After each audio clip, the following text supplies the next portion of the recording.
खुदा बाप और बेटे और उल कुदुस के नाम से आमीन। मेरे अजीज़ो, आइए हम खुदावंद अपने खुदा का शुक्र करें जिसने आज का ये खूबसूरत दिन हमारी ज़िंदगी में बढ़ा दिया। तो आइए अजीज़ो, हम आज के दिन का आगाज़ बाइबल मुक़द्दस में से पाकमा कलीसिया की चुनी हुई तिलावतों से करते हैं। अपनी कौम को फना ना कर। हमारे लिए आज की पहली तिलावत खरूज की किताब उसका 32वां बाब 7वीं आयत से लेकर 14वीं आयत तक। तब खुदावंद ने मूसा से कहा, जा नीचे उतर, क्योंकि तेरे लोग जिन्हें तू मिस्र से बाहर निकाल लाया बिगड़ गए हैं। उस राह पर से जिस पर चलने का मैंने उन्हें हुक्म दिया वो जल्द फिर गए हैं और अपने लिए एक ढाला हुआ बछड़ा बनाया, उसके आगे सिजदा किया और कुर्बानी चढ़ाई और कहा कि ऐ इस्राएल, ये तेरा माबूद है जो मुल्के मिस्र से तुझे बाहर निकाल लाया। और खुदावंद ने मूसा से कहा, मैंने इन लोगों को देखा, ये सख्त गर्दन लोग हैं। अब मुझे छोड़ कि मेरा गज़ब उन पर भड़के कि मैं उन्हें फना करूं और तुझ ही को एक बड़ी कौम बनाऊंगा। तब मूसा ने खुदावंद अपने खुदा से मिन्नत करके कहा, ऐ खुदावंद, इन लोगों पर तेरा गज़ब ना भड़के जिन्हें तू मुल्के मिस्र से अपनी बड़ी कुव्वत और ताकतवर हाथ से निकाल लाया। किस वास्ते मिस्री कहें कि वो फरेब से उन्हें यहाँ से निकाल ले गया, ताकि उन्हें पहाड़ों में हलाक करे और रुए ज़मीन से उन्हें फना करे। अपने गज़ब की शिद्दत से फिर और अपनी कौम से ये बदसलूकी दूर कर और अपने बंदों इब्राहीम और इसहाक और याकूब को याद कर, जिनसे तूने अपनी ज़ात की कसम खाकर कहा कि मैं तुम्हारी नस्ल को आसमान के सितारों की तरह बढ़ाऊंगा और सब ज़मीन जिसकी बाबत मैंने कहा तुम्हारी नस्ल को अता करूंगा, सो वो अब तक उसके वारिस होंगे। सो खुदावंद उस बदसलूकी से जो उसने कहा कि मैं अपनी कौम से करूंगा रुक गया। पाकलाम का पढ़ा और सुना जाना हम सब के लिए बाइस बरकत हो। खुदा का शुक्र हो। ऐ खुदावंद, मुझे अपने करम के मुताबिक याद कर जो तू अपनी उम्मत पर करता है। मेरे अजीज़ो, आइए हम खुदावंद अपने खुदा की हम्द व तारीफ़ करें। मैं आपके सामने पढ़ूंगा ज़बूर नंबर 106 उसकी 19वीं आयत से लेकर 23वीं आयत तक।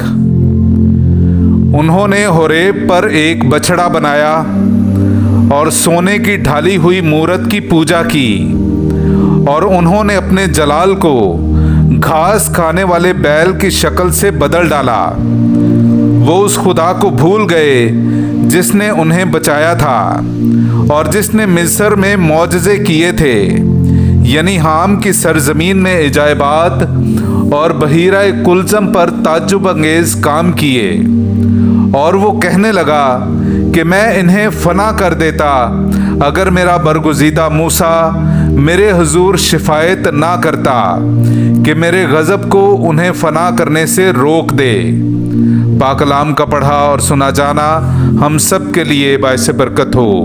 खुदा का शुक्र हो। नाराए हम्द। ऐ खुदावंद, तेरी बातें रूह हैं और ज़िंदगी हैं, हमेशा की ज़िंदगी की बातें तेरे ही पास हैं। मेरे अजीज़ो, आइए हम आज का इंजीली इक़्तिबास सुनते हैं। इंजील मुक़द्दस बामुताबिक मुक़द्दस यूहन्ना उसका 5वां बाब 31वीं आयत से लेकर 47वीं आयत तक। अगर मैं खुद अपनी गवाही दूं तो मेरी गवाही काबिले एतबार नहीं।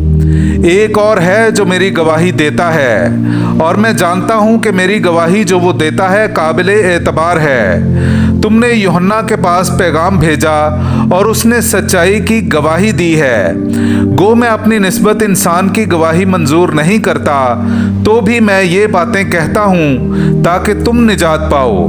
वो जलता और चमकता हुआ चिराग था और तुम्हें पसंद आया कि थोड़ी देर तक उसकी रोशनी से खुश रहो।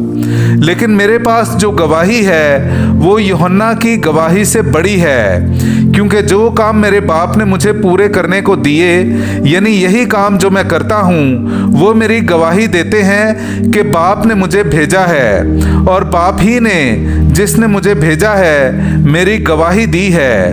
تم نے کبھی اس کی آواز نہیں سنی اور نہ اس کی صورت دیکھی، اور تم اس کا کلام اپنے باطن میں قائم نہیں رکھتے، اس لیے کہ تم اس کے بھیجے ہوئے کا یقین نہیں کرتے۔ تم نوشتوں میں ڈھونڈتے ہو اس لیے کہ تم گمان کرتے ہو کہ انہی میں تمہارے لیے ہمیشہ کی زندگی ہے، اور یہ وہی ہے جو میری گواہی دیتے ہیں۔ پھر بھی تم زندگی پانے کے لیے میرے پاس آنا پسند نہیں کرتے۔ میں آدمیوں سے عزت نہیں چاہتا، لیکن میں تمہیں جانتا ہوں کہ تم میں خدا کی محبت نہیں۔ میں اپنے باپ کے نام سے آیا ہوں اور تم مجھے قبول نہیں کرتے۔ کوئی دوسرا اپنے ہی نام سے آئے تو تم اسے قبول کر لوگے۔ تم جو آپس میں ایک دوسرے سے عزت چاہتے ہو اور وہ عزت جو خدائے واحد کی طرف سے ہوتی ہے نہیں ڈھونڈتے، کیوں کر ایمان لا سکتے ہو؟ گمان مت کرو کہ میں باپ کے پاس تمہاری شکایت کروں گا۔ تمہارا شکایت کرنے والا موسیٰ ہی ہے جس پر تمہارا بھروسہ ہے، کیونکہ اگر تم موسیٰ کا یقین کرتے تو میرا بھی یقین کرتے، اس لیے کہ اس نے میرے ہی حق میں لکھا ہے۔ لیکن جب تم اس کے نوشتوں کا بھی یقین نہیں کرتے تو میری باتوں کا یقین کیوں کرو گے؟ پاک کلام کا پڑھا اور سنا جانا ہم سب کے لیے باعث برکت ہو۔